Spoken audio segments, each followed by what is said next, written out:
Equity share market में short की strategy क्या होती है डिटेल में डिस्कस करेंगे आज के इस वीडियो में। How to cash the crash discussion आपको complete step by step process में मिल जाएगा। सबसे पहले कुछ बेसिक रूल समझ लीजिए शॉर्टिंग के। पहला, मैं बहुत ज्यादा फेवर में शॉर्टिंग के नहीं होता हूं। सेकेंड इंपॉर्टेंट पॉइंट, जिस समय आपको इक्विटी शेयर मार्केट में काम करते हुए थोड़ा समय हो गया हो, आप कंपैरेटिवली प्रोफेशनल बन गए हो, उसके बाद ही आपको शॉर्टिंग का प्लान करना चाहिए, क्योंकि यहां पे अगर आपको प्रॉपर रिस्क मैनेजमेंट करना नहीं आता तो चीजें बैकफायर हो सकती है। थर्ड इंपॉर्टेंट पॉइंट, ऐसा नहीं होगा कि हर साल में आपको 10-15 शॉर्टिंग की अपॉर्चुनिटीज मिलेगी। साल में एक बार मैक्सिमम 2 बार आपको शॉर्टिंग की अपॉर्चुनिटी मिलेगी। इस पॉइंट का ध्यान रखिएगा। नेक्स्ट इंपॉर्टेंट पॉइंट, जिस समय आप इक्विटी शेयर मार्केट में शॉर्टिंग अपॉर्चुनिटी ढूंढते हैं और शॉर्ट करने का प्लान करते हैं, वहां पे एनी विच वेज आपका मैक्सिमम गेन हो सकता है हाइपोथेटिकल सिचुएशन में 100%। मतलब आपने एक स्टॉक को 100 रुपीज में शॉर्ट किया, वो मैक्सिमम 0 रुपीज पे जा सकता है। मतलब 100% से ज्यादा आपका गेन हो ही नहीं सकता हाइपोथेटिकल सिचुएशन। उसी के अगेंस्ट में जिस समय हम बाइंग करते हैं, आपका 100%, 200%, 1000% भी रिटर्न्स हो सकता है। आप 100x भी पैसा कमा सकते हैं। इसीलिए बाइंग साइड में मैं बहुत ज्यादा एग्रेसिव आपको देखता हुआ मिल सकता हूं, पर शॉर्टिंग साइड में यूजुअली मेरा टारगेट होता है 10% के आसपास का, मैक्सिमम 20% को टारगेट करते हैं। एंड फाइनल पॉइंट, जिस भी समय आप मार्केट में शॉर्ट करेंगे और मार्केट में करेक्शन स्टार्ट होगा, एक चीज ध्यान रखिएगा, इक्विटी शेयर मार्केट के करेक्शन हमेशा फास्ट एंड फ्यूरियस होते हैं। बुल मार्केट और करेक्शन मार्केट दोनों थोड़ा सा डिफरेंट होते हैं। बुल मार्केट में क्या होता है, कभी आपको दिखेगा ये पर्टिकुलर सेक्टर चल गया, कभी आपको दिखेगा कि ये पर्टिकुलर थीम चल गई। पर जिस समय मार्केट में करेक्शन या बियर मार्केट स्टार्ट होता है, उस समय जब करेक्शन होना स्टार्ट होता है, सब कुछ एक साथ टूटता है, सब कुछ बल्क में टूटता है। इस पॉइंट का ध्यान रखिएगा। इसलिए थोड़ी सी strategy compare to bull market different होने वाली है। मेरा नाम है Anant Laddha, CFA CA CFP LLB। ये बेसिक ग्राउंड रूल्स के साथ सीधे चलते हैं स्ट्रैटेजी के ऊपर। पर उससे पहले, अगर अभी तक आपके पास डीमैट अकाउंट भी नहीं है, डिस्क्रिप्शन में डीमैट अकाउंट ओपन लिंक्स और प्राइवेट चैनल पर चुनने का प्रोसेस मिल जाएगा। साथ ही साथ अगर अभी तक आपने open for all free Telegram channel join नहीं किया है, टेलीग्राम पे जाइए, इन्वेस्ट आज फॉर कल सर्च कीजिए। ये ओरिजिनल चैनल का ही पार्ट बनेगा, जिसमें 2 लाख से ज्यादा मेंबर्स आपको पार्टिसिपेंट मिल जाएंगे। चलिए शुरू करते हैं आज का स्ट्रैटेजी वाला वीडियो।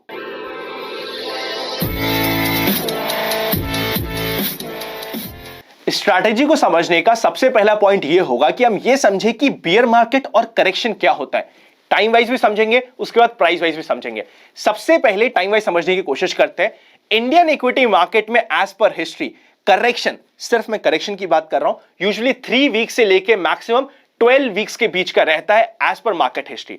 उसी के अगेंस्ट में अगर बियर मार्केट की बात करें, 9 मंथ्स, 13 मंथ्स या फिर 21 मंथ्स के बियर मार्केट इंडियन मार्केट में हिस्ट्री में देखे गए हैं। अब आपका ये क्वेश्चन बट ऑब्वियस आएगा कि अनंत ये सिर्फ करेक्शन है या बियर फेस है, हमें कैसे पता चलेगा? ये आपको पहले नहीं पता चल सकता।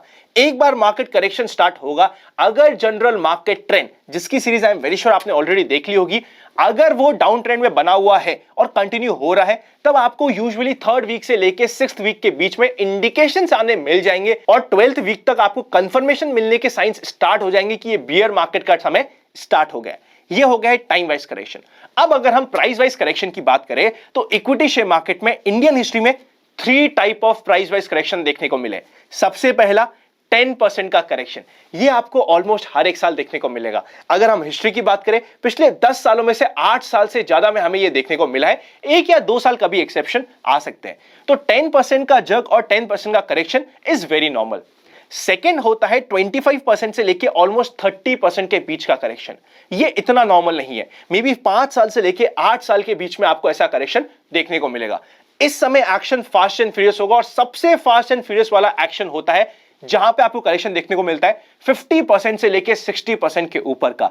ये यूजुअली आपको 7 से 12 साल में एक बार देखने को मिल जाता है। अब चलते हैं नेक्स्ट पॉइंट पे स्ट्रैटेजी के। नेक्स्ट पॉइंट ये आता है कि अनंत, आप यहां पे शॉर्ट की स्ट्रैटेजी तो बता रहे हो, पर जो एग्जिस्टिंग हमारे पास पोजीशन है डायरेक्ट इक्विटी शेयर में, यहां पे म्यूचुअल फंड्स की बात नहीं कर रहा, वहां पे आपको कोई टेंशन लेने की जरूरत नहीं है।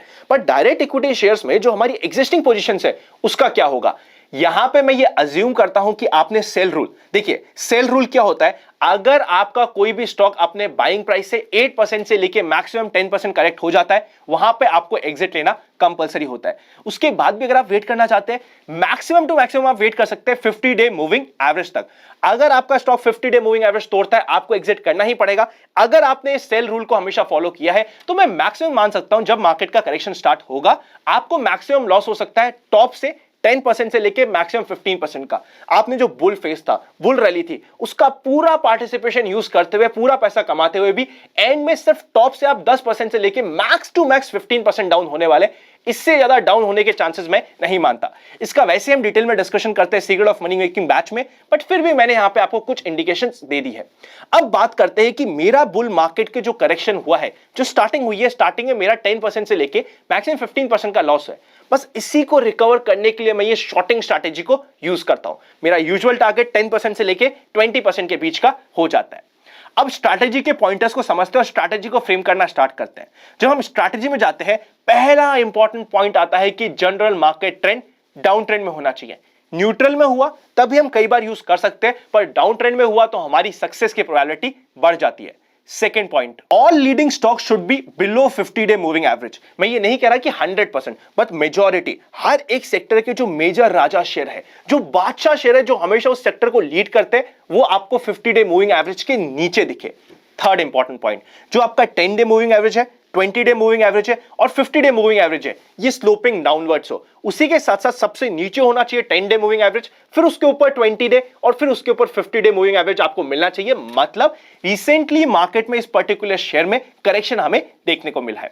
नेक्स्ट इंपॉर्टेंट पॉइंट ये आता है, मैं पर्सनली कभी भी जब शॉर्टिंग की बात करता हूं, टूटते मार्केट में मैं शॉर्टिंग नहीं करता, पर जब भी रिलीफ मिले, सपोज करते एक स्टॉक ने अपने 50 डे मूविंग एवरेज को तोड़ा और ड्रास्टिकली तोड़ा, जब भी रिलीफ रैली में वो स्टॉक पर्टिकुलर अपने 50 डे मूविंग एवरेज के रेजिस्टेंस के पास होगा, वहां पे मैं शॉर्ट करने का प्लान करता हूं। अगर शॉर्टिंग के टारगेट की बात करूं रिटर्न्स के, तो वो हमारे लिए होता है 3% से लेके मैक्सिमम 15% के बीच का, और स्टॉप लॉस होता है स्ट्रिक्ट 3% का। अब वो 3% का टारगेट होगा या 15% का, यूजुअली हम 10% के टारगेट के ऊपर ट्रेल करना स्टार्ट कर सकते हैं। नेक्स्ट इंपॉर्टेंट पॉइंट, एक ऐसा स्टॉक जो पिछले 3 दिनों में तीनों के तीनों दिन करेक्ट हुआ है, उससे हमें शॉर्ट नहीं करना है।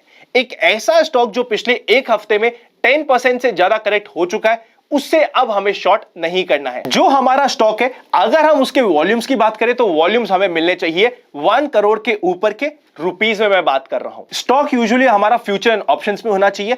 अगर हमारे स्टॉक का प्राइस 200 डे मूविंग एवरेज के नीचे है तो वो एडेड एडवांटेज है, पर अगर नहीं भी है, अगर वो 50 डे मूविंग एवरेज के पर अभी 200 डे मूविंग एवरेज के ऊपर है, फिर भी हम काम चला लेंगे। पर अगर हमारा स्टॉक 200 डे मूविंग एवरेज के भी नीचे है, तो ये हमारे लिए एडेड एडवांटेज हो जाता है।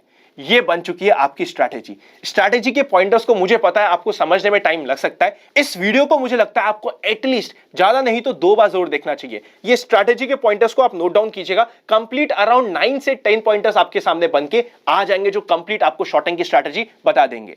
इस शॉर्टिंग की स्ट्रैटेजी में हमने टारगेट की बात कर ली, हमने स्टॉप लॉस की बात कर ली, हमने सेल रूल की बात कर ली कि हमें रिलीफ में सेल करना है। देखिए, बाइंग तो हम हमेशा करते हैं उड़ते हुए शेयर में। अगर कोई शेयर 50 डे मूविंग एवरेज को रिक्लेम करता है, हमें वहां पे बाइंग करने में बड़ा मजा आता है। पर जब हम सेलिंग करते हैं, हमेशा हमें टूटते हुए सेलिंग करने में हमारा रिस्क बढ़ जाता है। हमारे लिए better risk to reward ratio रहता है हमेशा जब भी रिलीफ रैली आए वहां पे सेल करना। हर एक सेलिंग के पॉइंट्स को हम कंपेयर कर चुके हैं। उसी के साथ साथ क्या आपको नहीं करना है और कौन से स्टॉक को सेल नहीं करना है, वो भी स्ट्रैटेजी में कवर कर चुके हैं। जरूरत पड़े तो इस वीडियो को वापस देखिएगा। अगर ये सेल की सीरीज आपको पसंद आ रही है तो लाइक करके मुझे बता दीजिएगा और कमेंट करके मुझे बता दीजिएगा कि अगले वीडियो में आप सेल के रिलेटेड कौन से क्वेश्चन को चाहते हैं कि मैं आंसर करूं। Happy learning and I will see you very soon.